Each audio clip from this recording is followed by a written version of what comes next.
नमस्कार, सत श्री अकाल। आप कैसे हैं सभी लोग? आई होप आप सब बढ़िया होंगे, मस्त होंगे, एंजॉय कर रहे होंगे। ऑडिट करके ख़त्म हो चुका होगा। अब तो आज क्या है? आज है नवंबर महीना चल रहा है एंड लास्ट वीक चल रहा है। ठीक है, तो ऑलमोस्ट सबकी ऑडिट ख़त्म हो चुकी है। ठीक है, अब जो भैया पहली बार आए हैं वो देखना शुरू कर दो अगली ऑडिट के लिए। ठीक है, और जो कंप्लीट कर चुके हैं वो भी देखें क्या चीज़ छूटा है, क्या आपने छोड़ा है, क्या मैंने छोड़ा है। अगर मैंने कुछ छोड़ा आप कमेंट जरूर करिएगा कि ये चीज़ आपने पॉइंट छोड़ा है। ठीक है, उसमें मैं वीडियो बनाऊंगा या कुछ नया पॉइंट मिला हो आपको। ठीक है, और ड्यूरिंग ऑडिट, क्योंकि जो मैं ऑडिट कर रहा हूँ बड़ा ही मतलब ये समझ लीजिए 80-90% 80% ले लो हर कंपनी में अप्लाई होगा। ठीक है, 20% स्पेसिफिक इंडस्ट्री होगा। ठीक है, उसके हिसाब से अप्लाई होता है और कुछ अलग अलग केसेस है। मैं 100% ले नहीं सकता, 100% लूंगा तो ये वीडियो 1-2 घंटे की हो जाएगी। ठीक है, तो अभी मैं ऐसा लेके चलता हूँ कि छोटी हो या बड़ी कंपनी सब में ये पॉइंट मिलेंगे। ठीक है, तो आज हम क्या करेंगे? आज हम करेंगे क्या आज हम करेंगे how to audit of other current asset. Other current asset में क्या क्या मिलेगा आपको? मिलेगा, देखते हैं। आइए स्टार्ट करते हैं, फिर बताता हूँ क्या क्या मिलता है। ठीक है, चलिए स्टार्ट करते हैं। हाँ, तो क्या लेना है हमें लेना है करंट और नॉन करंट में क्या क्या आता है। देखिए जनरली क्या आता है, ये चीज़ ना करंट और नॉन करंट एसेट में मिलेगी। चाहे कोई भी कंपनी हो, कोई भी आंख बंद करके उठा लेना। ठीक है, पहला टीडीएस रिसीवेबल मिलेगा ही मिलेगा। ठीक है, दूसरा एडवांस टू कस्टमर, इसके मिलने के चांस है 80-90%, लेकिन टीडीएस का 100% है। ठीक है, कैपिटल एडवांस का इसका मिलने के चांस 50% है, 50-60% मान लिया कंपनियों में मिलेगा। सिक्योरिटी डिपॉजिट चांसेस है 90%, फिक्स डिपॉजिट 100% चांसेस मुझे लगता है। ठीक है, जनरली ये चीज़ें मिलेगी। क्या मिलेगी?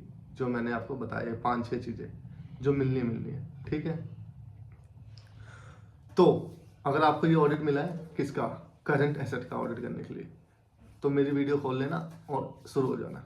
और एक इम्पोर्टेंट बात बता दूं, अभी जल्दी ही मैंने एक क्या बनाया है, ग्रो सुपर पास एजू चैट बनाया है। अगर कोई भी डाउट हो तो उस पर आप मैसेज कर देना, मैं विद इन आवर रिप्लाई कर दूंगा अगर मैं फ्री हुआ तो। ठीक है, अदरवाइज आप डाल देना, मैं उसको देख के अगर ज़्यादा इश्यूज हो गए तो मैं वीडियो बना दूंगा। ठीक है, अगर आप और कोई भी नोट चाहिए आपको, जितने भी वर्किंग पेपर मैं अपलोड कर चुका हूँ ऑलरेडी।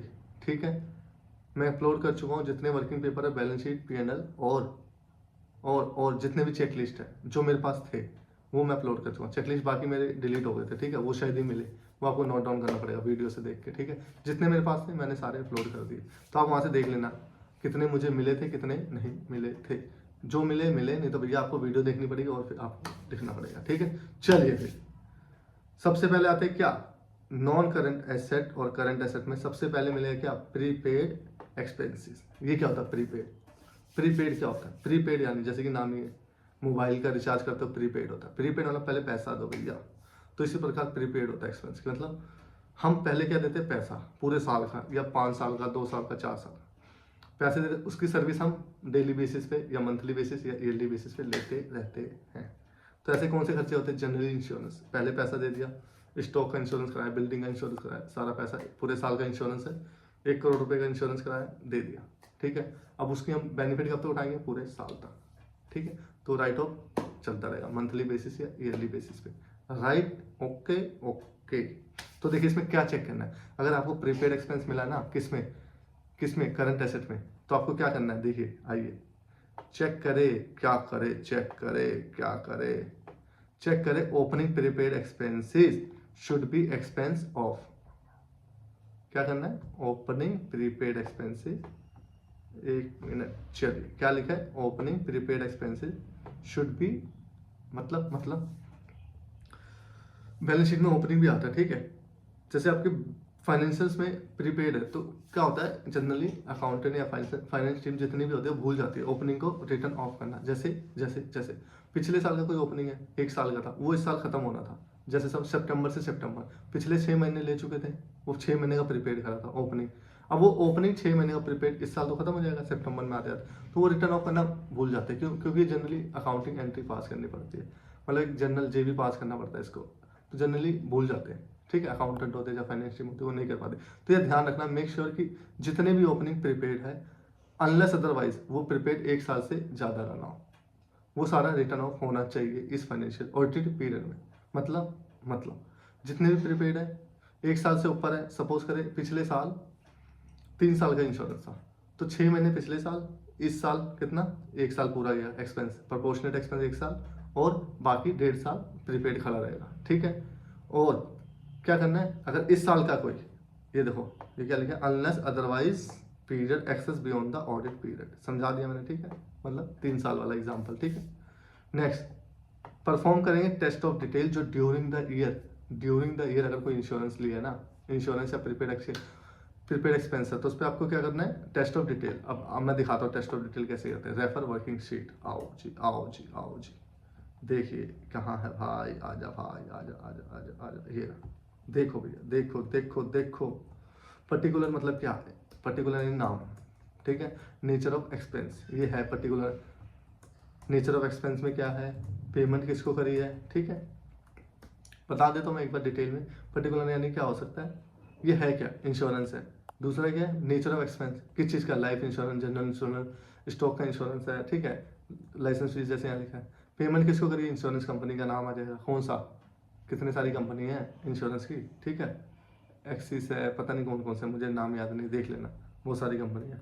जैसे कार, 10th लाइफ इंश्योरेंस, पता नहीं क्या, इन्फो क्रिएशन है, voucher, date of voucher, voucher number, reference number, कब से कब तक है, ये इंपॉर्टेंट है। जैसे कि ये लिखो सितंबर 22 से 23, 1 साल का है, फिर वाउचर अमाउंट कितना था, डेज, ये फॉर्मूले से आ रहा होगा, ठीक है। प्रायर पीरियड में, प्रायर पीरियड यानी ये किसकी बात कर रहा है, एक्सपेंसिव प्रायर पीरियड मतलब जो पिछले साल बुक हो चुका होगा, जैसे जो पिछले साल ओपनिंग से 6 महीना जो बुक हो चुका है उसकी बात चल रही है। Prepaid expense as on 31 March opening की बात चल रही है, ठीक है। 22-23 यानी ड्यूरिंग द ऑडिटेड पीरियड, ये फाइनेंशियल ईयर मैंने मतलब वर्किंग पेपर 22-23 का, ठीक है। तो ये 22-23 यानी ऑडिटेड पीरियड में जो खर्चा बुक हुआ, ये फॉर्मूले लगे, आप यहाँ बस पुट करना है अमाउंट और डेट, वो अपने आप निकाल देगा। इस साल इतना का खर्चा होना, प्रीपेड करना 6 लाख का प्रीपेड। अब देखो क्या 15 लाख का टोटल था, कब से, सितंबर से 6 सितंबर। अब देखो यहाँ 8 लाख बुक हो गया और 6 लाख प्रीपेड का कर दिया, उसमें करंट और नॉन करंट की भी क्लासिफिकेशन दे दी है इसने, ठीक है। तो whether verify from the invoice, yes, verify check के लिए, verify duration from the invoice, yes, verify computation of the prepaid, ये भी चेक कर लिया, वो तो हो ही ऑटोमेटिक, ठीक है। तो ऐसे ही, और यहाँ नीचे क्या आएगा, एज पर यहाँ ट्रायल लिखा ना, एज पर बैलेंस शीट कर लेना, फाइनेंशियल्स, ये आपने वर्किंग निकाला, एक्सपेंस जो पीएनएल में चार्ज हो रहा है, प्रीपेड। अब प्रीपेड का जो ये आ रहा है 10 लाख और फाइनेंशियल में देखोगे आप कितना आ रहा है, उसका डिफरेंस, अगर कुछ डिफरेंस है तो मतलब आपको रिकन्सिलेशन बनाना पड़ेगा, कौन से प्रीपेड इसने ओपनिंग का रिटर्न ऑफ नहीं करा, कौन सा क्या जो भी करे कहाँ, ठीक है, या ओपनिंग रिटर्न ऑफ नहीं करा होगा, या इसकी जो कैलकुलेशन होगी नंबर ऑफ डेज की गलत होगी, ठीक है। चलिए समझ आ गया, मक्खन है मक्खन। प्रीपेड की शीट रेफर कर लेना, मजा आ जाएगा, ठीक है, इजिली हो जाएगा। नेक्स्ट चलते, क्या है, सिक्योरिटी डिपॉजिट। ये क्या होता है, हमने कोई कोई कोई पैसा किसको दिया है, कस्टमर, या कस्टमर को देते हैं जनरल, कस्टमर को दिया किस लिए, एज ए सिक्योरिटी डिपॉजिट, या फिर किसको देते हैं, जैसे रेंट पे हम कुछ ले रहे हैं, कंपनी रेंट पे चलती है, ठीक है, एक गोडाउन लिया रेंट पे तो उसके लिए हम सिक्योरिटी डिपॉजिट लेते हैं, वो इसलिए हमारी ये एसेट है, ठीक है। सपोज करते हैं, ज़्यादा एग्जांपल नहीं लेना, बड़ी हो जाएगी वीडियो, एक एग्जांपल लेते हैं, जैसे रेंट है, रेंट हमने क्या लिया, बिल्डिंग ली, उसके लिए हमने सिक्योरिटी डिपॉजिट जमा कराई 10 लाख रुपए सपोज, ठीक है। अब उसकी ऑडिट कैसे करें, देखो अगर कोई ओपनिंग है, शुरू से आता जा रहा है, शुरू से कोई, ठीक है, ओपनिंग सिक्योरिटी डिपॉजिट मतलब पहले से 10 लाख का ओपनिंग खड़ा है, ठीक है। अब उसका क्या करना है, बताओ बताओ बताओ। अगर वो क्या लिखा है, रियलाइजेशन था, मतलब उसकी ड्यू डेट खत्म हो गई थी, मतलब मान लो कोई गोडाउन तो खाली कर दिया, उसका पैसा आना था क्योंकि गोडाउन खाली कर दिया, तो उसका पैसा आया तो सही है, नहीं आया तो क्यों नहीं आया, रीज़न पूछना है पहला, ठीक है, क्यों नहीं आया, ठीक है, वो बताएगा जो भी, भाई उसमें टूट फूट हो गई थी, गोडाउन में कुछ डैमेजेस हो गए तो उसने पैसे काट वाट लिए, तो क्या करना है उसको आपको एक्सपेंस दिखाना पड़ेगा, एडजस्ट हो गया ना, देखो एक्सपेंस शुड बी चार्ज, ध्यान रखना, ठीक है। सिक्योरिटी डिपॉजिट में ये पंगा रहता है, right. Next, receipt of security deposit, अगर देखो पैसा नहीं आया तो ये करना है, एक्सपेंस दिखाना है, पैसा आ गया तो बैंक से जरूर ट्रेस कर लेना, क्योंकि ऐसा नहीं है उसने लेजर एंट्री मार दी, जेबी मार दी और दिखा दिया पैसा आ गया, बैंक से ट्रेसिंग कर लेना। और उसके कंप्लाइंसेस, मतलब कंप्लाइंसेस क्या, कंप्लाइंसेस जैसे सिक्योरिटी डिपॉजिट कब रिसिप्ट वो रिफंड होगी, जब मैं खाली कर दूँ प्रॉपर चीज़ें, ठीक है। यानी खाली हो गई है वहाँ से, रेंट ज़्यादा बंद हो चुका है, तभी सिक्योरिटी डिपॉजिट आया होगा, ठीक है। ऐसे चेक कर लेना तुम। जो विकेट हुआ हमारा गोडाउन, वो खाली कर दिया होगा, नोटिस वगैरह जो भी दे के दू के, हाँ ना, चाबी वगैरह दे के वो आ गई होगी। मेल जनरली क्या होता है, मेल पे होती है, ठीक है। हमने खाली कर दिए हैं जो भी है, ठीक है। तो वो कंप्लाइंसेस क्या होगा इसमें कि तुमने खाली कर दिया, कोई टूट फूट नहीं थी, सब चीज़ें सही थी, ठीक है। ये रेंट ले रहा हूँ, जनरली होता है कि गुड्स के केस में होता है। सपोज टेंडर निकलता है, तो टेंडर में हम क्या करते हैं, सिक्योरिटी जमा कराते हैं, गवर्नमेंट अथॉरिटी या कोई भी। और क्या होता है, हमें उसको माल भेजना होता है, ठीक है। अगर हमने जो गुड्स है वो क्वालिटी, जैसे क्वालिटी टेंडर में मेंशन थी ना, वैसी भेजिए, तो भैया ठीक है, तभी पैसा वापस मिलेगा, नहीं तो भूल जाओ। पैसे आए तो वरना हमने चीज़ें क्या कर दी है, क्या कर दी है।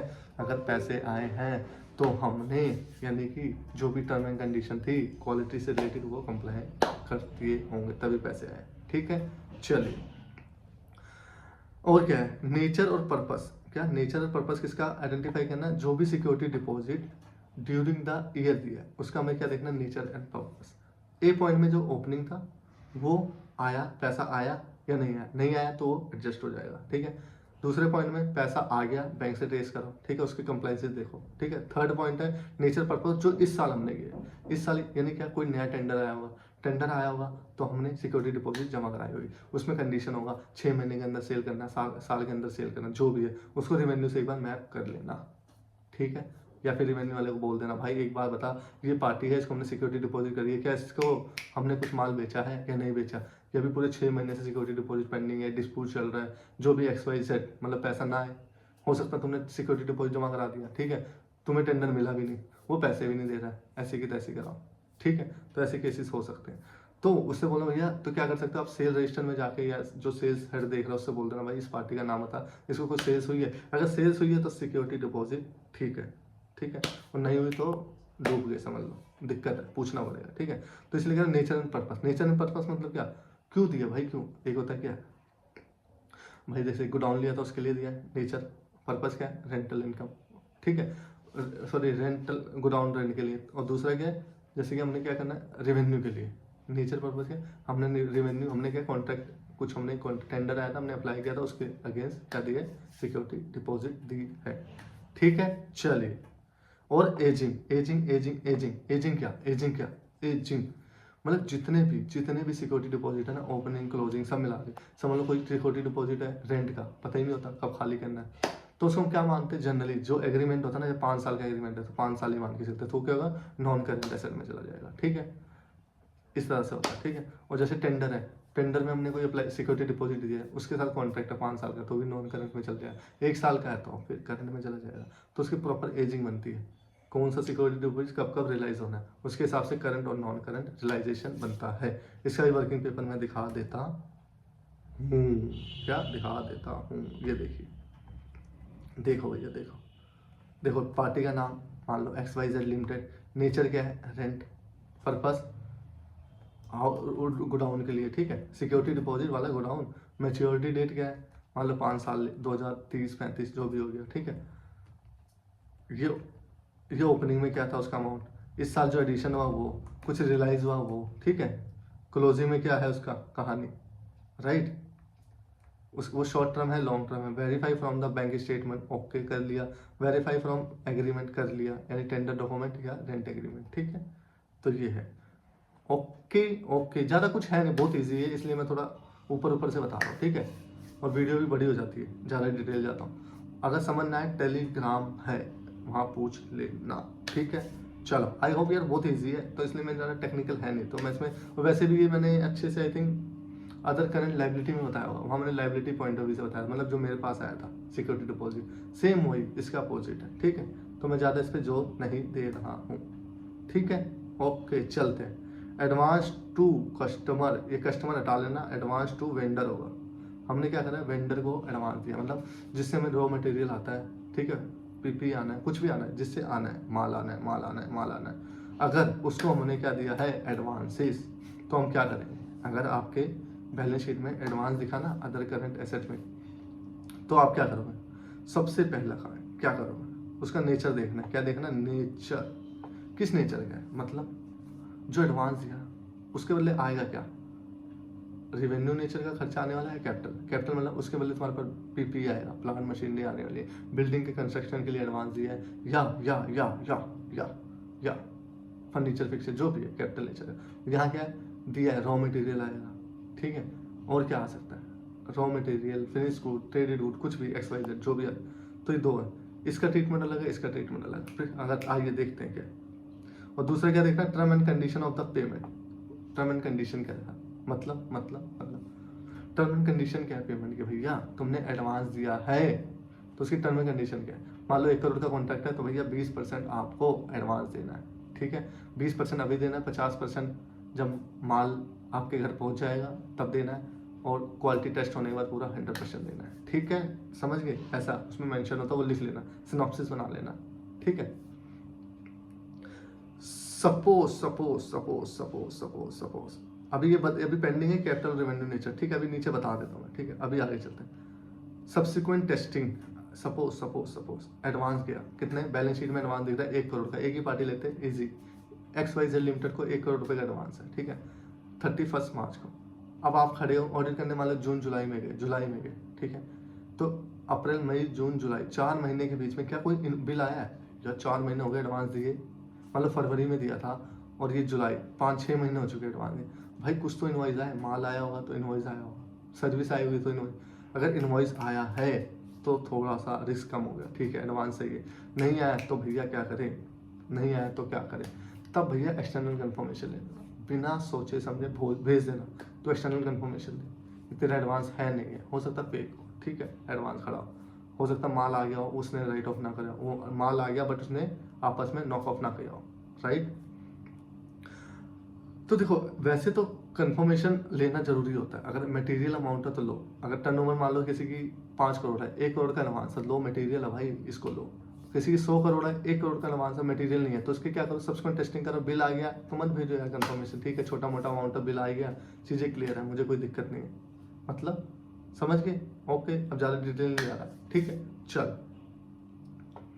सब्सिक्वेंट टेस्टिंग ये समझा दिया मैंने, ठीक है। ये देखिए अगर मान लो डायरेक्ट कंफर्मेशन कब लेना है, अगर मटेरियल अमाउंट नहीं है तब लेना है जब सब्सिक्वेंट में इनवॉइस नहीं आया, 6 महीने हो गए इनवॉइस नहीं आया, एडवांस खड़ा, पता ही नहीं है क्या अता पता, तो कंफर्मेशन भेज देना, ठीक है। और सब्सिक्वेंट टेस्टिंग में इनवॉइस आ गया तो कंफर्मेशन मत भेजना, एक्सेप्ट कि वो मटेरियल ना हो, ठीक है। Ageing of the advance, ageing मतलब क्या, कौन सा एडवांस कब से खड़ा है, मान लो ये एडवांस एक है, 2 एडवांस चलते हैं, एक 2 साल से खड़ा है, क्यों खड़ा भाई, मतलब डूबने ही वाला है यार, 2 साल का कौन सा ऐसा है कि एडवांस दिया अभी तक पैसा नहीं आया, मतलब इनवॉइस नहीं आया, माल नहीं आया 2-2 साल से, तो कहीं ना कहीं गलत होता है चीज़ें, ठीक है। तो मेरे को लगता है उसका प्रोविजन बनाना पड़ता है फिर, ठीक है। मान लो जैसे 6 महीना हो गया, अभी करंट वाले का एग्जाम्पल लो, फरवरी में एडवांस दिया था 6 महीना, लगता है कि नहीं आएगा तो प्रोविजन बनाओ यार, ठीक है, प्रोविजन बनवाओ, ठीक है। तो ये देखो प्रोविजन को हमें प्रोविजन देखना पड़ता है फिर हमें, राइट, ये देखो प्रोविजन देखना पड़ता है फिर हमें, अगर इसलिए एजिंग बहुत जरूरी है। अगर एजिंग में क्या पता चलता है, जितनी भी पार्टी उनका एडवांस कब से खड़ा है, ज़्यादा पुराने होते जाते, 3 साल वाले तो भाई राइट ऑफ कर दो, खत्म, 2 साल है तो फर्म की पॉलिसी होती है 50% लेंगे, 40% लेंगे, ठीक है, जो भी एडवांस है। चलिए 5वां पॉइंट है चेक, नॉक ऑफ अच्छे से चेक करना, मतलब देखो 1 करोड़ का एडवांस खड़ा था कहाँ, बैलेंस शीट पे, हो सकता है उसका इनवॉइस आ गया हो कब, 31 मार्च को एडवांस खड़ा था 1 करोड़, हो सकता है उसका इनवॉइस भी आ गया हो 31 तारीख को, बट अकाउंटेंट ने क्या करा, उसको पता ही नहीं मैंने एडवांस दे रखा, उसने अलग से उसकी क्या दिखा दिया, लाइबिलिटी, ट्रेड क्रेडिटर दिखा दिया, यहाँ एडवांस खड़ा है, यहाँ पैसे लेना है, और उस लेजर में क्या दिखा रहा है, ट्रेड क्रेडिटर। तो हो सकता है दोनों को आपस में नॉक ऑफ ना किया, तो इसकी भी दिक्कत होती है, तो ये चेक कर लेना कि हाँ भाई एडवांस को एक बार ट्रेस करोगे तो अपने आप तुम्हें पता चल जाएगा किसके अगेंस्ट क्या है, ठीक है। जब तुम एजिंग करोगे एडवांस की तुम्हें पता चलेगा पार्टी वाइज, अच्छा ये एडवांस खड़ा है, वहाँ क्रेडिटर की जब मैपिंग करोगे तो यहाँ से तुम्हें दिख जाएगा किस पार्टी का कितना एडवांस है, तो नॉक ऑफ कर लेना, ठीक है, वो बता देना। अगर कोई एडवांस पे करा है किसके लिए, सर्विस के लिए, जैसे कि एडवांस पे करा है किसके लिए, सर्विस के लिए, तो प्रोपोर्शनेट एक्सपेंस बुक करना, मतलब आपने एडवांस दिया, मान लो कैसे चलता है आपका, हर महीने एडवांस चलता है, जैसे रेंट मान लो कब से 15 से 15 चलता है, मान लो 15 तारीख को रेंट दे दो, फिर अब मार्च के जो 15 को रेंट गया है एडवांस में, और जो तो क्या होगा, ये 15 दिन का ही तो खर्चा है मेरा, 15 दिन तो अगले महीने का खर्चा है ना, तो 15 दिन का ही खर्चा बुक करना, बाकी 15 दिन एडवांस दिखा देना, ओके, चलिए नेक्स्ट चलते हैं। कैपिटल एडवांस क्या है? कैपिटल एडवांस जैसे ऊपर था ना कैपिटल और रेवेन्यू नेचर, जब आपने क्या करा, जब ये लिखो while performing TOD of the advance of the customer. एक तो देखो फाइनेंशियल्स में खुद लिखा बंदर ने कि कैपिटल एडवांस है, एक तो वो वाला पकड़ लेना।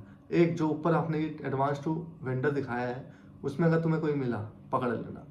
ये दो चीज़ें, उनको क्या करना है, आपको टीओडी करना है। क्या करना है? टेस्ट ऑफ डिटेल परफॉर्म करना है। क्यों क्यों क्यों? क्योंकि इसकी सेपरेट डिस्क्लोजर देना पड़ता है हमें, ठीक है, फाइनेंशियल में। अब आओ मैं दिखा देता हूँ उसका क्या होता है, टीओडी कैसे होता है। टीओडी कैपिटल एडवांस, ये देखो ये इसके वर्किंग पेपर है। नेम, उसकी currency, PO number, PO date, payment term क्या थी, पीओ टैक्सेबल वैल्यू क्या थी, ठीक है, date of payment, bank statement से ट्रेस किया बैंक डिफरेंस। समझ गए? समझ आ गया कि समझाऊँ इसको? या समझाना पड़ता है फिर लंबी हो जाएगी वीडियो, ठीक है। कुछ नहीं है, आप पढ़ोगे समझ आ जाएगा, ठीक है। PO taxable value, right, PO का अमाउंट, उसका taxable value, then advance amount as per PO term. मतलब मान लो उसमें 1 करोड़ का पीओ था, 1 करोड़ का, 1 करोड़ का माल मुझे चाहिए था, यानी प्लांट एंड मशीनरी 1 करोड़ का खरीदना था। उसने पीओ टर्म में लिखा था 20% देना आपको, कितना? 20% एडवांस। तो वो 20% के हिसाब से ही एडवांस है ना, ज़्यादा कम तो नहीं है। ज़्यादा कम है तो फिर पूछेंगे क्यों है ज़्यादा, तुमने ज़्यादा क्यों दिया। मान लो लिखा था 1 करोड़ का 20%, 20 लाख रुपये एडवांस दोगे तब मशीन हम शिप करेंगे यहाँ से, तो वो 20 लाख रुपये, ठीक है। कब पे करा था वो? बैंक ट्रेसिंग करा, यस। अगर कोई डिफरेंस है तो वो मतलब जो लेजर में मिला बुक्स में एडवांस और जो पीओ में टर्म एंड कंडीशन उसमें कोई गैप है तो फिर पेल देना, ठीक है। चलो क्या कर देना? पेल देना। किसको? किसको पेलोगे? जिसकी ऑडिट कर रहे हो भाई, इसको ही तो पेलोगे। चलो चलो चलो चलो चलो, ठीक है, ओके। टीडीएस रिसीवेबल, ये तो सभी करते हो, सबको पता है। टीडीएस रिसीवेबल क्या करना?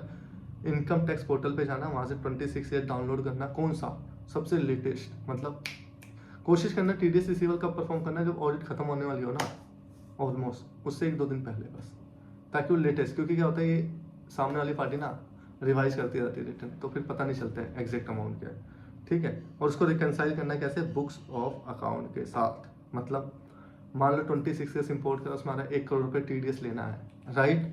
वो बुक्स में देखा 80 लाख रुपये लेना है, तो भाई 20 लाख रुपये या छूट गया या फिर मैं एक्सेप्ट नहीं कर रहा हूँ, मतलब या क्लाइंट एक्सेप्ट नहीं कर रहा, कह रहा नहीं गलती से मेरे पेन पे डाल दिया सामने वाले ने, मेरा नहीं, तो ओके अच्छी बात है, कल को रिवाइज कर देगा, ठीक है। तो दिक्कत हो जाएगी, आप कहोगे नहीं नहीं ज़्यादा आ रहा है ले लेता हूँ, नहीं, फिर वो रिवाइज कर देगा, फिर आप फिर फंस जाओगे, 20 लाख अपने जेब से कभी देना पड़ेगा अगले साल, फिर टेंशन नहीं लेना ना, ठीक है। बस सिंपल है, कुछ नहीं करना, इसको मैप कर लेना एग्रीगेट बेसिस पे और पार्टी वाइज। सबसे अच्छा एग्रीगेट बेसिस पे कर लेना, ठीक है, और कुछ नहीं करना है, ठीक है। डिटेल में हर जगह आया होगा, इनकम वाले में भी दिखाया होगा, अदर करंट, अदर इनकम जो हेड है P&L उसमें भी बताया होगा, इंटरेस्ट इनकम वगैरह मैपिंग वगैरह करना, ठीक है। मैं वहाँ नहीं जाना चाहता, ठीक है। तो सिंपल बैलेंस शीट में टीडीएस रिसीवेबल दिख रहा है तो उसको पकड़ो, 26 ईयर्स पकड़ो, देखो एग्जैक्ट मैच हो रहा है, ठीक है, नहीं तो रिकन्सिलेशन बनाओ भैया, इतने का गैप है, रीजन दे दो, ठीक है। वो अपने आप पार्टी वाइज ढूंढेगा, पार्टी वाइज निकालेगा क्लाइंट, ठीक है। आपको नहीं करने की जरूरत, ठीक है। आपको करने की जरूरत है यहाँ पे अपने हिसाब से क्या ऐप। अगर सर्विस इंडस्ट्री है, सर्विस इंडस्ट्री में क्या होता है जनरली, जिस पे टीडीएस करता है, जैसे मैं कंसल्टेंसी प्रोवाइड करता हूँ तो मेरे पे टीडीएस कटेगा 30,000 से ऊपर। अगर मैं बड़ा कंसल्टेंट हूँ तो ऑब्वियसली हर कोई कंपनी काट ही लेती है, ठीक है। तो जो भी 26 ईयर्स में मेरा टीडीएस कर रहा है, कम से कम उतनी इनकम मेरी होनी चाहिए, ध्यान रखना है। क्या क्या क्या, दोबारा समझ नहीं आया, क्या क्या क्या, सुनो। अगर सर्विस इंडस्ट्री है जिस पे टीडीएस करता ही करता है, चाहे मैं कॉन्ट्रैक्ट सर्विस दे रहा हूँ या प्रोफेशनल सर्विस दे रहा हूँ, तो जो 26 ईयर्स में जितना टीडीएस कटा है ना 10% के हिसाब से, उतना तो मेरा रेवेन्यू होना ही चाहिए, उससे कम नहीं होना चाहिए। ना नोटिस ऐसा फेंक के मार देना इनकम टैक्स वाला कि भाई साहब उठोगे नहीं 9 महीने तक, ठीक है। चलो चलो चलो चलो नेक्स्ट चलते हैं। फिक्स डिपॉजिट, फिक्स डिपॉजिट ये मैंने पहले लिखा refer cash and cash equivalent वाली वीडियो में, वहाँ मैंने डिटेल में बताया, ठीक है। अगर कोई मेच्योरिटी डेट, चाहे वो रिमेनिंग मेच्योरिटी हो या ओरिजिनल मेच्योरिटी 1 साल से ऊपर की है तो वो नॉन करंट एसेट में आता है, ठीक है। ओके ओके, चलो नेक्स्ट चलते हैं। नेक्स्ट आता है आईटीसी बैलेंस रिकंसिलिएशन। मतलब आपके पास अदर करेंट एसेट में क्या आ रहा होगा, क्या हो रहा, रिकवरेबल फ्रॉम गवर्नमेंट अथॉरिटी करके एक लेजर आ रहा होगा, उसके अंदर कुछ दिख रहे होंगे क्या, जीएसटी रिसीवेबल, टीडीएस रिसीवेबल, जो भी अंडरस्टैंड दिख रहे होंगे वो। तो उसका एक पार्ट है क्या, आईटीसी रिसीवेबल। ये कैसे मैप करना है इसकी तो मैं एक डिटेल वीडियो बनाऊंगा, अभी नहीं बाद में, ठीक है। तो उसमें से देख लेना, अच्छे से समझाऊंगा। अभी बता रहा हूँ सिर्फ क्या करना है, लॉजिक टेस्ट करना है। क्या जो भी आ रहा है ना बुक्स में टीडीएस उसको क्या ईसीएल लेजर से मैच करना है। किसको, इलेक्ट्रॉनिक क्रेडिट लेजर से। ये क्या होता है, ये जीएसटी पोर्टल पे एक चिड़िया का नाम है, क्या नाम है, ईसीएल इलेक्ट्रॉनिक क्रेडिट लेजर। वहाँ डाउनलोड करना पूरे साल का डाउनलोड करना, यानी कि जो मार्च की रिटर्न चली गई हो वहाँ तक का डाउनलोड कर लेना, चलने के बाद जो फाइल होने के बाद। उसमें देखना कोई आईटीसी का बैलेंस आ रहा है, अगर आ रहा है तो वही बुक में होना चाहिए, ठीक है। वो प्लस कैश लेजर, वो अगर बुक्स में अलग अलग बनाया होगा तो अलग अलग मैच करना पड़ेगा। बुक्स में ईसीएल लेजर अलग है, कैश लेजर अलग है, और पेंडिंग इनपुट अलग है, तो वो अलग अलग से मैच करना पड़ेगा, ठीक है। तो ईसीएल लेजर है तो ईसीएल का ईसीएल मैच होना चाहिए, कैश लेजर अलग है तो कैश लेजर से कैश लेजर मैच होना चाहिए। जनरली ये जीरो होता है, कोई फालतू पैसा जमा करा के नहीं रखता, ठीक है, पोर्टल पे। अगर है तो वो मैच होना चाहिए, ठीक है। तीसरा तीसरा आता है, ये दो मैच है तो वेल एंड गुड। बुक्स में क्या होता है, कई कई लोग क्या करते हैं, एक्सेस दिखा ले। मान लो मेरे आईटीसी मतलब इलेक्ट्रॉनिक क्रेडिट लेजर में 20 लाख का बैलेंस था, बुक में कितना आ रहा है 40 लाख का, कितना 40 लाख का, 20 लाख 40 में 30 ले लेगा, 20 लाख का आईटीसी था, यानी कि इलेक्ट्रॉनिक क्रेडिट लेजर में 20 लाख रुपए दिख रहे थे, बुक्स में दिख रहे 30 लाख। तो कह रहे 10 लाख जो मेरे डिफरेंस है ना, वो ऐसे इनपुट है जो मेरे 2A में नहीं आए या 2B में नहीं आए, सामने वाले ने अपलोड नहीं करा, इसलिए मैं आईटीसी ले नहीं पाया और मैं आईटीसी क्लेम नहीं कर पाया, उसका डिफरेंस है। तो वो रीजन देगा यहाँ पे, ये नो इनपुट वाला, ठीक है। उसके लिए तुम्हें क्या करना, सब्सिक्वेंट टेस्टिंग परफॉर्म कर लेना। क्लाइंट कहता है नहीं आया नहीं, ठीक है, तू कह रहा है ना 10 लाख तेरे को लेने हैं तेरे बुक्स में, ठीक है, तो तू जा क्या कर, अप्रैल मई जून जुलाई अगस्त जहां तक ऑडिट खत्म होने लगे वहां तक का लेजर 2B इंपोर्ट कर और चेक कर क्या वो बिल रिफ्लेक्ट हुए सब्सिक्वेंट में, हुए तो ठीक है 10 लाख रुपए, ठीक है, आप कुछ इशू नहीं है, आप पास कर देना। बुक्स में जो आ रही है वो सही है। बुक्स में क्या आ रही होगी, ECL वाला प्लस एक्सेस वाला, एक्सेस जो इनपुट इन्होंने लिया जो कि अगले महीने रिफ्लेक्ट होगी, ठीक है। ये बहुत ही समराइज में बताया, ठीक है, इसकी डिटेल बनाना, ऐसे पल्ले नहीं पड़ेगा। आई होप पल्ले पड़ गया होगा, जिसको थोड़ा बहुत आता होगा ना जीएसटी वो समझ गया होगा, ठीक है। चलो ओके, चलो नेक्स्ट क्या है, इसका मैं दिखा देता हूँ एक बार आईटीसी कैसा होता है, कि चिड़िया का नाम है, ठीक है। ये मैंने टीडीएस वाला ही बता देता हूँ, ये रहा, हाँ ये देखो इसकी वर्किंग पेपर क्या है, इसकी आईटीसी का देखो, इलेक्ट्रॉनिक क्रेडिट लेजर, ठीक है।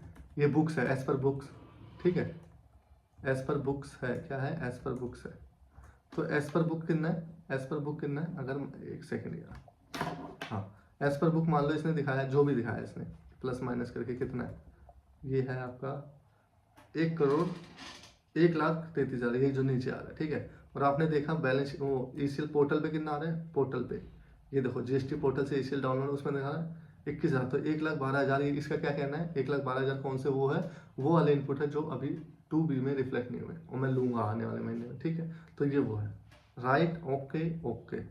साथ में देखो 26 ईयर्स का भी दिखा देता हूँ, ये बुक्स में आ रहा होगा एज पर फाइनेंशियल्स, जो भी आ रहा है, मान लो जो भी XYZ आ रहा है ये, ठीक है। और यहाँ कौन सा आता है, जो 26 ईयर्स में मान लेते हैं ये आ रहा है, ठीक है। ये डिफरेंस निकल जाएगा जो भी आता है, ठीक है। चलो देख लेना, ओके, अरे यार कुछ, ठीक है, चलो देख लेना, ठीक है, ओके। कैपिटल एडवांस करा दिया मैंने आपको, इनकम टैक्स वाला रह गया ना, 26 ईयर्स, ये पार्टी वाइज है, जो मैंने सर्विस इंडस्ट्री के लिए जो था ना, ये पार्टी वाइज, सर्विस इंडस्ट्री का पार्टी वाइज, ये पार्टी वाइज बनाओगे तो यहाँ तुम्हें दिख जाएगा किस पार्टी का इन्होंने रेवेन्यू बुक नहीं करा, यानी कि इनवाइस बुक नहीं करा, तो वो देख लेना, उसका रेवेन्यू बुक कराना, ठीक है। पार्टी वाइज बनाओगे, ABCDEF पार्टी है, ABCDEF, उसमें डिफरेंस निकालोगे कितना रेवेन्यू शॉर्ट है, वो बुक कराओगे, राइट, ओके।